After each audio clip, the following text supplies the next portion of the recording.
রাধে রাধে। গীতার মূল্যায়নের আগের ভিডিও ছিল গীতার দ্বিতীয় অধ্যায় 47 নম্বর শ্লোকে মর্মকথা সহ পরিশিষ্ট ভাব বলেছিলাম। আজ 48 নম্বর শ্লোক অনুবাদ সহ ব্যাখ্যা করে বলবো। 48 নম্বর শ্লোক সংস্কৃতে বলা হয়েছে, যোগস্থ কুরু কর্মাণি সঙ্গং ত্যক্তা ধনঞ্জয় সিদ্ধ সিদ্ধ সমভূত্তা সমত্তং যোগ উচ্যতে। এর অনুবাদ হলো, হে অর্জুন, ফলভোগের কামনা পরিত্যাগপূর্ব ভক্তিযোগে স্থিত হয়ে সধর্মবিহিত কর্ম আচরণ করো। কর্মের সিদ্ধি ও অসিদ্ধি সম্বন্ধে যে সমবুদ্ধি তাকেই যোগ বলা হয়। এই শ্লোকের অপর একটি অনুবাদ হলো, হে ধনঞ্জয়, তুমি ফলাসক্তি বর্জন করে সিদ্ধি অসিদ্ধিকে সমান জ্ঞান করে যোগস্থ হয়ে কর্ম করো, কারণ এই সমত্বকেই যোগ বলা হয়। এই শ্লোকের ব্যাখ্যা হলো, কোনো কর্মে বা কোনো কর্মের ফলে কোনো দেশ, কাল, ঘটনা, পরিস্থিতি, অন্তঃকরণ, বহিঃকরণ ইত্যাদি প্রাকৃত বস্তুতে যেন তোমার আসক্তি না হয়, তাহলেই তুমি নির্লিপ্ত হয়ে কর্ম করতে পারবে।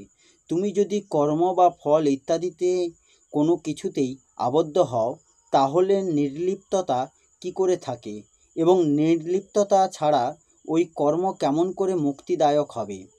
আসক্তি ত্যাগের পরিণাম কি?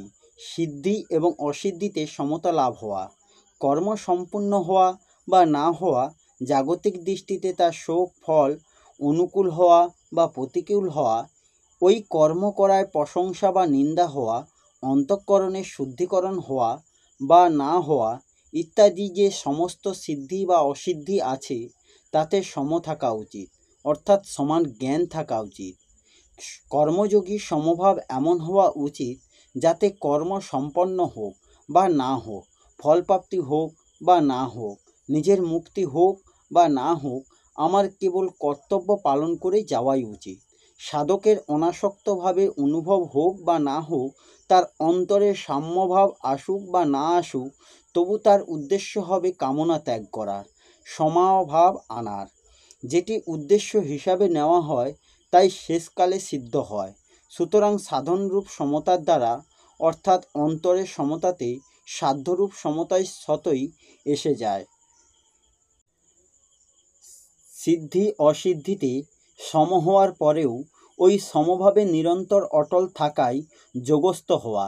যেমন কোনো কার্যের প্রারম্ভে গণেশ পূজা করা হয়, তারপর সেই কাজ করবার সময় পূজার ব্যাপারটি আর সব সময় সঙ্গে রাখা হয় না।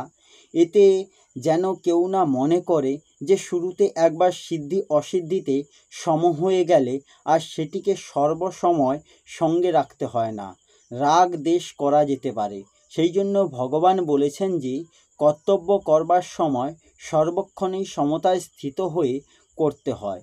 সমতাই যোগ, অর্থাৎ সমতাই হচ্ছে পরমাত্মার স্বরূপ। অন্তরে সেই সমতাকে সর্বক্ষণ বজায় রাখতে হবে। পরবর্তী পঞ্চম অধ্যায় 19তম শ্লোকে ভগবান বলেছেন যে যাদের মন সাম্যে স্থিত হয়েছে তারা জীবিত অবস্থাতেই জগৎ সংসার জয় করেছেন, কারণ ব্রহ্ম নির্দোষ এবং সম, সুতরাং ব্রহ্মেই তাদের স্থিতি। এটি যোগের পরিভাষা। পরে ষষ্ঠ অধ্যায়ে 23তম শ্লোকে ভগবান বলেছেন যে দুঃখের সংস্পর্শে যেভাবে আন্তরিক অভাব, তারই নাম যোগ। এই দুটি পরিভাষাই বাস্তবে এক। যেমন দাঁত হলে চুলকালে সুখ হয় এবং জ্বালা করলে কষ্ট হয়, কিন্তু এই দুটি অসুখের জন্য দুঃখ স্বরূপ। সেরূপ সাংসারিক সম্পর্কে যে সুখ বা দুঃখ হয়, দুটি প্রকৃতপক্ষে দুঃখেরই স্বরূপ।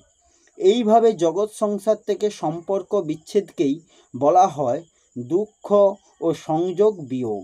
সুতরাং একে দুঃখ সংযোগের বিয়োগ, অর্থাৎ সুখ দুঃখের রহিত হওয়া বলা হোক, বা সিদ্ধি অসিদ্ধিতে অর্থাৎ সুখ ও দুঃখে সম হওয়া বলা হোক, দুটি একই কথা। এই শ্লোকের তাৎপর্য হলো এই যে স্থূল, সূক্ষ্ম এবং কারণ শরীর দ্বারা হওয়া ক্রিয়ামাত্রই জগতে সেবার জন্য করা উচিত, নিজের জন্য নয়। এরূপ করলেই সমতা আসবে। এই শ্লোকের অপর একটি ব্যাখ্যা হলো, ভগবান শ্রীকৃষ্ণ অর্জুনকে যোগে যুক্ত হয়ে কর্ম করার নির্দেশ দিচ্ছেন, আর সেই যোগ বলতে কী বোঝায়? যোগের অর্থ সর্বদা চিত্ত চাঞ্চলকারী ইন্দ্রিয় সমূহ সংযম করে একাগ্র চিত্তে পরমেশ্বরের ধ্যান করা। পরমেশ্বরকে পরমেশ্বর স্বয়ং ভগবান শ্রীকৃষ্ণ। আর যেহেতু তিনি নিজেই অর্জুনকে যুদ্ধ করতে আদেশ করেছেন, সুতরাং সেই যুদ্ধের ফলাফলও নিয়ে অর্জুনের চিন্তা করার কিছুই নেই। লাভ অথবা জয় হচ্ছে শ্রীকৃষ্ণের ইচ্ছাধীন। অর্জুনের কর্তব্য কেবল শ্রীকৃষ্ণের নির্দেশ অনুসারে যুদ্ধ করা। শ্রীকৃষ্ণের আদেশ পালন করাই প্রকৃত যোগ এবং কৃষ্ণ ভাবামৃত নামক পন্থার মাধ্যমে তা অনুশীলন করা হয়। কৃষ্ণ ভাবনামৃতে প্রভাবেই কেবল অহংকার মুক্ত হওয়াই সম্ভব। ভগবানের দাসত্ব বা ভগবানের দাসের দাসত্ব স্বীকার করতে হবে। সেটি কৃষ্ণ ভাবাময় কর্তব্য পালনের যথার্থ পন্থা, যা একান্তভাবে যোগ সাধকের পরম সহায়ক।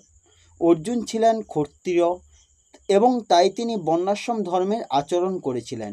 বিষ্ণু পুরাণে বলা হয়েছে, বর্ণাশ্রম ধর্মের একমাত্র উদ্দেশ্য শ্রী বিষ্ণুকে তুষ্ট করা, জড়জগতের নিয়ম অনুসারে নিজের সন্তুষ্টি বিধানের জন্য প্রয়াস না করা।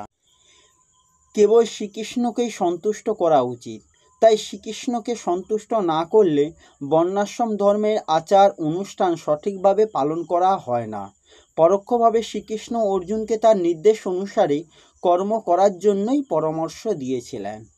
এই হলো গীতার দ্বিতীয় অধ্যায়ের 48 নম্বর শ্লোকের অনুবাদ সহ ব্যাখ্যা। আসবো পরের ভিডিওতে। রাধে রাধে। জয় শ্রীকৃষ্ণ, জয় গীতা।